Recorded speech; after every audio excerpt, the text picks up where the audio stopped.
Master minds commerce చదవాలనుకునే 10th inter విద్యార్థుల తొలి ఎంపిక. నమస్తే, వెల్కమ్ టు యోయో టీవీ. నిన్న BJP party MLA Eleti Maheshwar Reddy గారు కొన్ని వ్యాఖ్యలు చేయడం జరిగింది. త్వరలో సీఎం మార్పు ఉండబోతుంది అని చెప్పేసి అనడం జరిగింది. సో అదేవిధంగా ప్రస్తుతం రాష్ట్రంలో జరుగుతున్న రాజకీయాలు అనేక అంశాలపై మాట్లాడదాం. మనతో పాటు మాట్లాడడానికి కాంగ్రెస్ పార్టీ ఎమ్మెల్సీ బల్మూర్ వెంకట్ గారు ఉన్నారు. అన్న నమస్తే. ముందుగా సో నిన్న బీజేపీ పార్టీకి సంబంధించి ఎల్పీ లీడర్ ఏలేటి మహేశ్వర్ రెడ్డి గారు త్వరలో సీఎం మార్పు ఉండబోతుంది, స్థానిక సంస్థల ఎన్నికలు అయిపోయాక అది జరగబోతుందంటూ కొన్ని వ్యాఖ్యలు చేశారు. ఏంటి, ఎట్లా చూసారు ఇది? ఫస్ట్ థింగ్, వాళ్ళు ఏం మాట్లాడుతారో ఆలోచన లేకుండా బీజేపీ పార్టీ నాయకులు ఒకరిపైన ఒకరు పోటీ పడి ఏ రకంగా మీడియాలో కనబడాలని చెప్పి ఏది పడితే అది మాట్లాడుతున్నట్టు దిమాగ్ లేకుండా మాట్లాడిన మాటలు మాట్లాడుతారు. నిజంగా వారికి చిత్తశుద్ధి ఉంటే వాళ్ళ పార్టీ అధ్యక్షుని వాళ్ళు మార్చుకోలేకపోయారు ఇప్పటిదాకా. బీజేపీ పార్టీ ఒక బీసీ బిడ్డని తీసేసి మళ్ళీ ఒక అగ్రకులానికి చెందిన వ్యక్తిని అధ్యక్షునిగా చేసి మళ్ళీ దాన్ని అధ్యక్షుని మారుస్తామని చెప్పి కొన్ని నెలలుగా సంవత్సరాలుగా చెప్తారు తప్ప ఇప్పటివరకు వాళ్ళ పార్టీ అధ్యక్షుని మార్చుకోలేకపోయారు. ముందు దానిపైన దృష్టి పెట్టి వాళ్ళ పార్టీతో మాట్లాడి దానిపైన వాళ్ళ కుటుంబ అంటే వాళ్ళ ఇల్లుని వాళ్ళు చక్కదిద్దుకోమని చెప్పారు. మా ముఖ్యమంత్రి గారు, మా పార్టీ అధ్యక్షులు చాలా ఏదైతే ప్రజలకు ఇచ్చిన హామీని నెరవేర్చడానికి 365 రోజులు 24 గంటలు మా ముఖ్యమంత్రి గారు కష్టపడుతున్నారు. పార్టీని బలోపేతం చేయడానికి పార్టీ అధ్యక్షులు మహేష్ కుమార్ గౌడ్ గారు కష్టపడుతున్నారు. మా క్లారిటీ ఉంది, మా పార్టీ ఏంది, మా గవర్నమెంట్ ఏంది, వ్యవస్థ ఎట్లా నడుస్తుంది, ఎంత ప్రజలకు ఇచ్చిన హామీలు ఏ రకంగా నెరవేరుస్తున్నా మాకు స్పష్టత ఉంది. బీజేపీ పార్టీ వాళ్ళకి ఆ స్పష్టత ఉందా? కేంద్ర మంత్రిగా వాళ్ళ పార్టీ అధ్యక్షుడు ఉన్నాడు. అలా పార్టీ మీటింగ్లు పెడితే వాళ్ళే ఒక దాటిపైన లేరు. రాజాసింగ్ ఒకవైపు పోతాడు, బండి సంజయ్ ఒకవైపు పోతాడు, ఈటర్లాందర్ ఒకవైపు పోతాడు, కొండ విశ్వేశ్వరరెడ్డి ఒకవైపు పోతాడు. ఈయన తలతెక్కుగా ఏది పడుతుంది మాట్లాడి మా పార్టీ అని ఊకే మా పార్టీ పైన మా పార్టీ ముఖ్యమంత్రి మారుతారు, వాళ్ళ అధ్యక్షుడు మారుతాడు అని మా గురించి చెప్తాడు. ఫస్ట్ ఆయన బీజేపీ పార్టీలో ఉన్నాడు, ఫస్ట్ వాళ్ళ ఇల్లుని చక్కదిద్దుకోమని చెప్పారు. బహుశా ఆయన ఇప్పుడు అసెంబ్లీలో వాళ్ళ పార్టీ ఫ్లోర్ లీడరు. ఫస్ట్ వాళ్ళ పని సక్కలేక వాళ్ళు చేసుకోవాల్సింది చేసుకోలేక ఏది పడుతుంది మాట్లాడితే ప్రజలు కూడా నమ్మే పరిస్థితి లేదు. మహేశ్వర్ రెడ్డి గారికి ఏందనంటే మీడియాలో ఏదైనా మాట్లాడి కొత్త విషయం పైన ఏదైనా ప్రస్తావిస్తే ఆయన కూడా బీజేపీ పార్టీ అధ్యక్షుని రేస్లో వస్తాను అంటే కనబడుతున్న ఉద్దేశంతో కొన్ని మాటలు మాట్లాడుతున్నట్టు భావించాల్సి వస్తుంది తప్ప పెద్దగా ఆయన మాటలు పట్టించుకోవాల్సిన అవసరం కూడా లేదు. అంటే మంత్రివర్గ విస్తరణ ముఖ్యమంత్రి గారు ఆపుతా ఉన్నారు, మంత్రుల శాఖల్లోకి ఇన్వాల్వ్ అవుతా ఉన్నారంటూ మాట్లాడుతూ ఉన్నారు. మంత్రులు ఎవరు కూడా సంతృప్తి లేరు అని చెప్పేసి మాట్లాడుతూ ఉన్నారు. ఏం చెప్తారు? ఆయనకు చెప్పిరారు మంత్రులు పోయి మా దాంట్లో అసలు నేను అదే చెప్తున్నా, మా దాంట్లో ఏమవుతుందో మా ప్రభుత్వంలో ఏమవుతుందో మా క్లారిటీ ఉంది. మా ముఖ్యమంత్రి గారు, మా మంత్రులు, మా ఎమ్మెల్యేలు, మా ఎమ్మెల్సీల మంత్రం మేము ఒక కుటుంబ సభ్యులు లెక్క కలిసిమెలిసి ప్రజలకు ఇచ్చిన హామీని నెరవేర్చడానికి మేము కకనబద్దులై పనిచేస్తున్నాము. మాకేదైనా బాధ ఉండి మా మంత్రులకు కానీ లేదా ఇంకెవరికైనా ఏమైనా ప్రాబ్లమ్స్ ఉంటే మేము వెళ్ళి మా ముఖ్యమంత్రి గారికి చెప్పుకుంటాము, లేదా ఎమ్మెల్యేలకు ప్రాబ్లం ఉంటే ఆ సంబంధించిన శాఖ మంత్రులకు చెప్పుకుంటాము. అందరూ ఏదో ఈయనకు చెప్పినట్టు ఈయన బయటకు వచ్చి ఎందుకు మాట్లాడుతుండు? ఇప్పుడు వాళ్ళకే 100 పంచాయతీలు ఉన్నాయి వాళ్ళ పార్టీలా. ముందు వాళ్ళ పార్టీలో దాన్ని సగదిద్దుకోమని చెప్పుర్రి, వాళ్ళ పంచాయతీలను దాన్ని తెంపుకోమని చెప్పుర్రి. ఈటల రాజేందర్ గారు హుజరాబాద్ ఇన్వాల్వ్ అయితే బండి సంజయ్ ఫోన్ చేసి చెప్తాడు ఆడెవరు ఇన్వాల్వ్ కావద్దు ఆడ అని చెప్పని. నీ సొంత జిల్లాలో నీకు ఆదిలాబాద్ ఎమ్మెల్యే పాయల్ శంకర్ గారికి నీకు పంచాయతీ ఉంది, నీ జిల్లాలో నీకు పంచాయతీ ఉంది. ఆడ పాయల్ శంకర్ నేడ పార్టీ అధ్యక్షుని చేస్తానని ఒక భయంతో నువ్వు బయటికి వచ్చి నువ్వు మాట్లాడుతున్నావు. నీ పంచాయతీలు బయట పడొద్దని చెప్పి ఏదో మా పైన బురద జల్లే ప్రయత్నం చేస్తున్నావు. మా పార్టీలో అందరం కూడా కుటుంబ సభ్యులు లెక్క కలిసిమెలిసి ఉన్నాము. ముఖ్యమంత్రి గారు వారి యొక్క పని వారు చేస్తారు, డిప్యూటీ సీఎం గారు వారి పని వారు చేస్తారు, ఏ మంత్రులు వారి శాఖలకు సంబంధించి వారు రివ్యూ చేస్తూ ప్రజలకు ఏ రకంగా ఇంకా మెరుగైన పాలన అందించగలం అనే దిశగా పనిచేస్తారు. సో మరి నా ఈటల రాజేందర్ గారు కూడా కొన్ని వ్యాఖ్యలు చేయడం జరిగింది. అయితే ముఖ్యమంత్రి గారిని ఉద్దేశించి కూడా పాలన చేతకట్లేదు, దగ్గరలో సేమ్ అదే గవర్నమెంట్ కూలిపోతా ఉంది, 6 గంటల విషయంలో ప్రజలు మోసం చేస్తూ ఉన్నారు, కబ్జాలు చేస్తూ ఉన్నారు అని చెప్పేసి కొన్ని సంచలన వ్యాఖ్యలు చేయడం జరిగింది. చూశారు కదా, సో ఏం చెప్తారు దానికి? 10 ఏళ్ళు బీఆర్ఎస్ పార్టీ అరాచకం చేసింది, కబ్జాలు చేసింది, తెలంగాణ రాష్ట్రాన్ని దోచుకుందని చెప్పని బీజేపీ పార్టీలో ఇదే కిషన్ రెడ్డి గారు, బండి సంజయ్ గారు ముందుకెళ్ళి పూర్వంకెళ్ళి బీజేపీ పార్టీలో ఉన్న వాళ్ళు ఆరోపించారు. ఆరోపించినప్పుడు ఆ దొంగతనాలన్నింటిలో కూడా ఈటల రాజేందర్ భాగస్వామే కదా.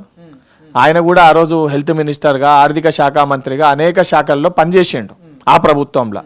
ఈరోజు ప్రభుత్వం మారంగా దొంగతనం చేయలే అంటే ఎట్లయితుంది? నువ్వు ఆ దొంగతనం చేసిన దాంట్లో నువ్వు భాగస్వామివి, 10 ఏళ్లలో 7 ఏళ్ళు నువ్వు కూడా దోసుకున్నావు. 7 ఏళ్ల తర్వాత నువ్వు ఎక్కువ దోచుకుంటున్నావు అని చెప్పని కేసీఆర్ నాకంటే ఎక్కువ వీడు దోచుకుంటున్నా అని చెప్పి నీకు అడ్డుకట్టేసే ప్రయత్నం చేసిండు. నీ దోచుకునే దాంట్లో అడ్డుకట్టేసే ప్రయత్నం చేస్తే నువ్వు పార్టీ మారినవు. నువ్వు ఒక లెఫ్ట్ భావజాలకి వెళ్ళి వచ్చి ఈరోజు బీజేపీ పార్టీలో చేరి ఈరోజు నువ్వు కనీసం ఈరోజు గుడిలో వెళ్ళి కొబ్బరికాయ కొట్టని వ్యక్తివి నువ్వు ఈరోజు నీ రాజకీయ లబ్ధి కోసము ప్రజల ఏదైతే ఆ సెంటిమెంట్స్ ఎమోషన్స్ రెచ్చగొట్టడానికి నువ్వు జై శ్రీరామ నినాదం ఎత్తుకొని మాట్లాడుతున్నావు. అసలు ఈటల రాజేందర్ అనే వ్యక్తికి క్యారెక్టర్ ఉందా? ఈటల రాజేందర్ ఒక లెఫ్ట్ ఐడియాలజీ తోటి రాజకీయాల్లోకి వచ్చేయండు. నాకంటే వయసులో పెద్దోడు కాబట్టి నాకు సంస్కారము నా పార్టీ మా తల్లి నాకు నేర్పింది కాబట్టి ఓ సంస్కారంతో నేను చాలా పద్ధతిగా మాట్లాడుతున్నా. అవన్నిటినీ పక్కన పెట్టి వాళ్ళు మాట్లాడినట్టు నేను మాట్లాడితే వాళ్ళు గుడ్డలు ఇప్పేసి హుజురాబాద్ చౌరస్తాలో నిలబెట్టే పరిస్థితి వస్తుంది. ఇదే ఈటల రాజేందర్ గారు 10 ఏళ్ళు టీఆర్ఎస్ పార్టీలో 7 ఏళ్ళు నువ్వు ఉన్నావు, 7 ఏళ్ళు మంత్రిగా పనిచేసినావు. నీ హయాంలోనే ఇవన్నీ ప్రాజెక్టులు స్టార్ట్ అయినాయి. ఇవన్నిటికీ కొన్ని జాగాలన్నీ సంతకాలు కూడా అవసరం పడ్డాయి. నువ్వు సంతకాలు పెట్టినావు, నీ అప్రూవల్స్ ఇచ్చినావు. నువ్వు ఆర్థిక శాఖ మంత్రిగా ఉన్నప్పుడు నువ్వు రిలీజ్ చేసినావు దీనికి ఫండ్స్. మరి నీ భాగస్వామ్యం లేదా? నీ తప్పు లేదా? పార్టీ మారంగా నువ్వు చేసిన తప్పులన్నీ పోతాయా? సిగ్గు లేకుండా ఈరోజు మాటలు మాట్లాడుతారు. పాలన వాళ్ళకి శాతనైతే లేదు. మీ పార్టీ అధ్యక్షుడిని కేంద్రంలో అధికారంలో ఉండి పార్టీ అధ్యక్షుడిని నియమించుకోలేకపోతుర్రు. మీ పార్టీ అధ్యక్షుడిని మీరు నియమించుకోలేకపోతుర్రు. అసలు మీరు మాపైన మాట్లాడేది. ముందు ఈటల రాజేందర్ అనే వ్యక్తి శాశ్వతంగా కంప్లీట్గా ఆయన ఆఖరి దశ వరకు బీజేపీ పార్టీలు ఉంటాడా? ఫస్ట్ రేపు పొద్దున మళ్ళీ పంచాయతీ నడుస్తే మళ్ళీ కేసీఆర్ దగ్గర పోయి చేరుతాడా? ముందు ఆయన దానిపైన స్పష్టత ఇవ్వమని చెప్పుర్రి. ఆయనకి బండి సంజయ్ గారికి మంచిగా ఉందా? ఇవాళ వారిద్దరు ఒక టేబుల్ పైన కూర్చొని మాట్లాడుకునే పరిస్థితి ఉందా? అవన్నీ పక్కన పెట్టి అరే వాళ్ళ పంచాయతీలే వాళ్ళు ఉందే పిడికలంత మంది పట్టుమని కొడితే ఆ పార్టీలో 10 మంది లేరు. 10 మంది 10 దిక్కులో పోతారు. వాళ్ళు మా గురించి మాట్లాడేది.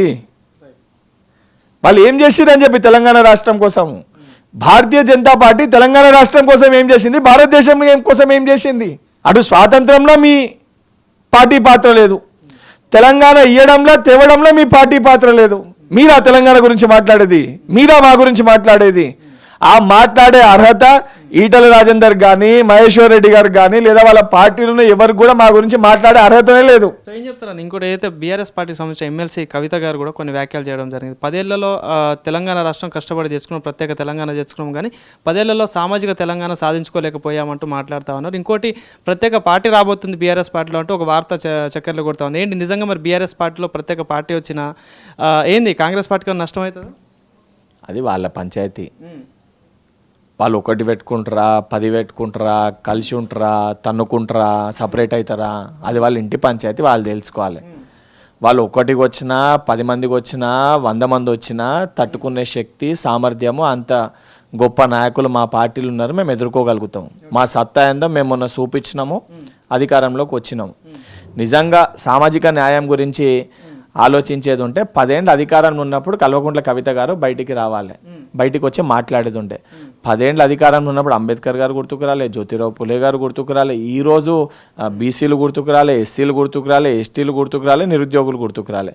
పేపర్ లీక్లు అయినప్పుడు మాట్లాడలే. ఏదైతే సంబంధించి మా దళిత సోదరుల పైన వారి అన్న నియోజకవర్గం నేరెళ్లలో ఇసుక దాని గురించి దాడి చేసినప్పుడు మాట్లాడలే. ఖమ్మం మిర్చి రైతుల చేతులకి సంఖ్యలు వేసిన రోజు మాట్లాడలే. ఆ రోజు అధికారం నుండి అడ్డగోలుగా తెలంగాణను ఎట్లా దోసుకోవాలి అటు అన్నతోటి బావతోటి పోటీ పడి దోసుకుంది. ఈ రోజేమో బయటికి వచ్చి అధికారాన్ని కోల్పోగానే 6 నెలలు లోపల పెట్టంగానే బయటికి వచ్చి నీతి వాక్యాలు మాట్లాడుతుంది. ఇవన్నీ కూడా ప్రజలు గమనిస్తున్నారు. తన రాజకీయ లబ్ధి కోసం తప్ప నిజంగా ప్రజల శ్రేయస్సు కోసం, ప్రజల బాగు కోసం తను మాట్లాడితే దానికి శాంటిటీ ఉంటుంది. దానిపైన నువ్వు నన్ను ప్రశ్నించినా నేను సమాధానం చెప్తే బాగుంటుంది. అంటే అటు కేటీఆర్ కానీ కవిత కానీ ఒకరికొకరు అమెరికా టూర్లో వెళ్తా ఉన్నారు. ఏం చెప్తారు దీని వెనకాల? ఏమన్నా ఉండొచ్చా? దాచుకుంది ఆడ దోచుకుంటారేమో, లేదా ఈడ పట్టుకుంటామని చెప్పి ఆడ దాచుకున్నోని ఎవరన్నా కలవనికి పోతుర్రేమో. దేనికి పోతురు? సరే ఇవాళ తెలియకపోయినా రేపన్నా ఎల్లుండన్నా బయటికి వస్తుంది కదా. తెలంగాణ రాష్ట్ర సంపదని దోచుకొని ఎక్కడ దాచుకున్నా తప్పనిసరిగా మా ప్రభుత్వం, మా ముఖ్యమంత్రి గారు వాటన్నిటిని ఏ సందులలో దాచుకున్నా కానీ దాన్ని తీసుకొచ్చి తెలంగాణ రాష్ట్ర అభివృద్ధి కోసం ఖర్చు పెడతాం. సో సార్ ఇంకోటి ఏదైతే చూసుకుని మంత్రివర్గ విస్తరణ కూడా అదే ప్రతిపక్షాలు మాట్లాడుతూ ఉన్నాయి, మీ అధికార పార్టీలో ఉన్న మీ మంత్రులు కూడా కొంత అసంతృప్తి ఉన్నారని మాట్లాడుతున్నారు. ఏంటి మరి ఈ మంత్రివర్గ విస్తరణ ఎప్పుడు జరగబోతుంది? ఇంకోటి గత కొన్ని రోజులు కూడా సోషల్ మీడియాలో బాగా వైరల్ అయింది, బల్మూరు వెంకట్ కూడా మంత్రి పదవి రాబోతుందని మాట్లాడుతున్నారు. ఏంటి ఏం చెప్తారు దీనిపై క్లారిటీ ఏమి ఇస్తారు? ఒకవేళ వస్తే ఎట్లా ఉండబోతుంది అంటారు? మా పార్టీల సీనియర్లు అనుభవం ఉన్నోళ్ళు ఆ శాఖలలో పనిచేయడానికి చాలా మంది మేధావులు ఉన్నారు. అండ్ ప్రతి దగ్గర కూడా ఆశించే వ్యక్తులు ఉంటారు. దాని తర్వాత పార్టీ రాష్ట్ర నాయకత్వము కేంద్ర నాయకత్వము నిర్ణయిస్తూ సోషల్ బ్యాలెన్స్ చేస్తూ అన్ని సామాజిక వర్గాలకి అన్ని కులాలకి ప్రాధాన్యత ఇచ్చే విధంగా మంత్రివర్గ విస్తరణ అది ప్రభుత్వము పార్టీ రెండు కలిసి తీసుకొని చేస్తారు. అండ్ నాకు అతి చిన్న వయసులో నా పార్టీ నన్ను నమ్మి శాసన మండలి సభ్యునిగా మా గౌరవ ముఖ్యమంత్రి గారు ఉప ముఖ్యమంత్రి గారు రాహుల్ గాంధీ గారు కేసీ వేణుగోపాల్ గారు ఖర్గే గారు అందరూ ఏకాభిప్రాయంతో నాకు శాసన మండలి సభ్యునిగా నాకు అవకాశం ఇచ్చారు. నాకు ఇచ్చిన అవకాశాన్ని ప్రజల కోసం ఏ రకంగా ఉపయోగించుకోవాలి, నాతో పాటు పనిచేసిన నా సహచర కార్యకర్తలకి నా కుటుంబ సభ్యులకి నా అన్నతమ్ములకి ఏ రకంగా ఉపయోగపడాలనే దిశగా నా పని ఉంటుంది తప్ప నాకు ఇది కావాలి అది కావాలని చెప్పి ఇతరులు లేక అతి ఆశపడే వ్యక్తి బల్మూరు వెంకట్ కాదు. పార్టీ ఏ నిర్ణయం తీసుకుంటే ఆ నిర్ణయానికి కట్టుబడి పనిచేసే వ్యక్తిని. రాష్ట్రంలో అందాల పోటీలు జరుగుతున్న మిస్ వరల్డ్ సంబంధించింది. సో ఆ మిస్ వరల్డ్ సంబంధించిన దాంట్లో కూడా మొన్న వరంగల్ టూర్లో కూడా వెళ్ళిన దాంట్లో కూడా కాంగ్రెస్ పార్టీ తెలంగాణ మహిళల్ని అగౌరవపరిచే విధంగా చేస్తూ ఉంది. మిస్ వరల్డ్ అనే ప్రోగ్రామ్ తోటి తెలంగాణ ప్రతిష్టని పడేసే ప్రయత్నంలో చేస్తూ ఉందని మాట్లాడుతున్నారు బీజేపీ కానీ బీఆర్ఎస్ కానీ. ఏం చెప్తారు దీనికి? అగౌరవపరచడం అంటే దేన్ని అంటారు తెలుసా? అమిత్ షా గారు ఇక్కడికి వస్తే అమిత్ షా గారు చెప్పులు మోసిండు కదా ఇడున్న ఆ రోజు ఎంపీ కేంద్ర మంత్రి గానికి, దాన్ని అగౌరవపరచడం అంటారు. మిస్ వరల్డ్ పోటీలకు సంబంధించి అది ఒక ఈవెంట్కి ఇచ్చిన ఒక ఈవెంట్ ఆర్గనైజర్కి ఇచ్చిన ఒక ప్రక్రియ. ఆ ఈవెంట్లో వాళ్ళు సంబంధించి వాళ్ళు చేస్తున్న ఒక ప్రాసెస్. అది ప్రభుత్వంలో ఉన్న ఎమ్మెల్యేలో లేదా ప్రభుత్వంలో ఉన్న అధికారులు మేం చేసింది కాదు.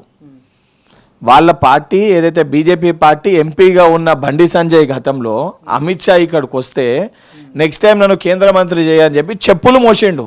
దాన్ని తెలంగాణ ప్రతిష్టని పరువుని తాకట్టు పెట్టడం దాన్ని అంటారు, దీన్ని కాదు.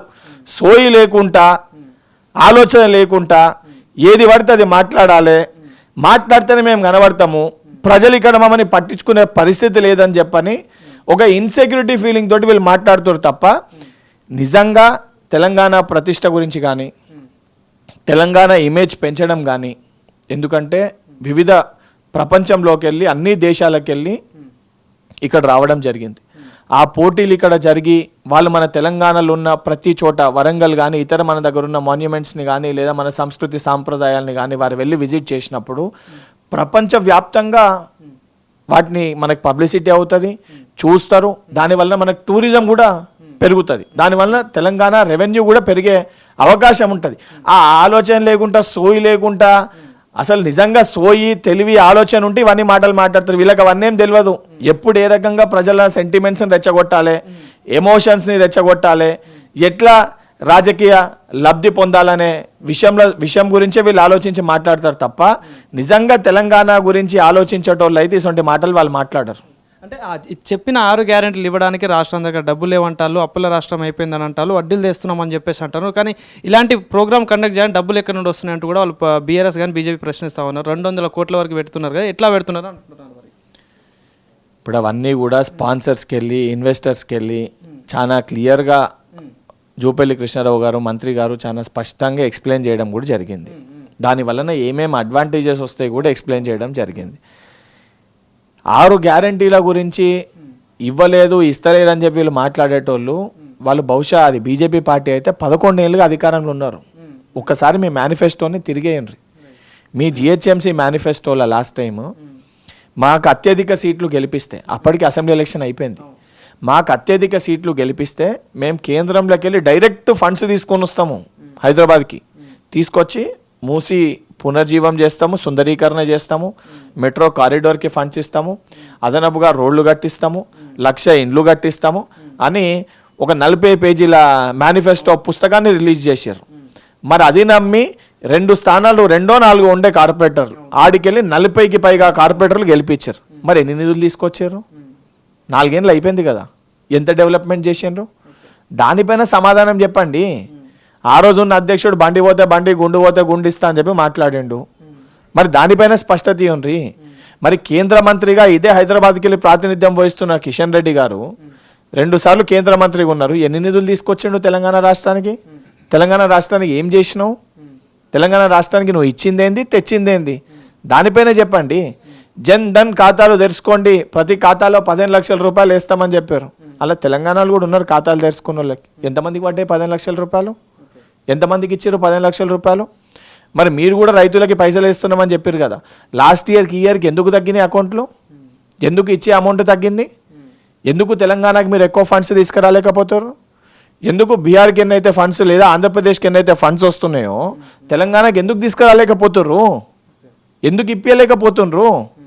దానిపైన మాట్లాడకుండా మా గ్యారంటీలు మాకు చిత్తశుద్ధితోటి బాధ్యతతోటి మేము 16 నెలల్లో ఇచ్చిన ఒక్కొక్క గ్యారంటీని 6 గ్యారంటీల్లో మేము ప్రతి ఒక్క గ్యారంటీని కూడా ఒక్కొక్కటిగా ఇంప్లిమెంట్ చేసుకుంటూ వస్తున్నాము. మేము ఈ రోజు కూడా బాధ్యతతోటి వివరిస్తున్నాం కాబట్టి వాస్తవ పరిస్థితులు మా ముఖ్యమంత్రి గారు ప్రజలకి వివరిస్తుర్రు. అబద్ధాలు మేము చెప్పదలుచుకోలే. వాళ్ళ లెక్క వాళ్ళొక వాగ్దానం చేసి నరేంద్ర మోడీ గారు 15 లక్షల రూపాయలు అకౌంట్లు వేస్తా అని చెప్పి అమిత్ షా గారు మీ సొంత ఒక ఇంటర్వ్యూని అది జుమ్లా అని చెప్పి మాట్లాడిండు. అంటే మేము మస్తు చెప్తాం అట్లా అని వాళ్ళు చెప్పారు. మేము అట్లా చెప్పాము. మేము సత్యమే మాట్లాడతాము, సత్యం గురించే చెప్తాము, వాస్తవాలే ప్రజలకు చెప్తాము, ఇచ్చిన గ్యారంటీలు అమలు చేస్తాము. అది మా చిత్తశుద్ధి. బాధ్యతతోటి పనిచేస్తాము, నిజాలే మేము చెప్తాము.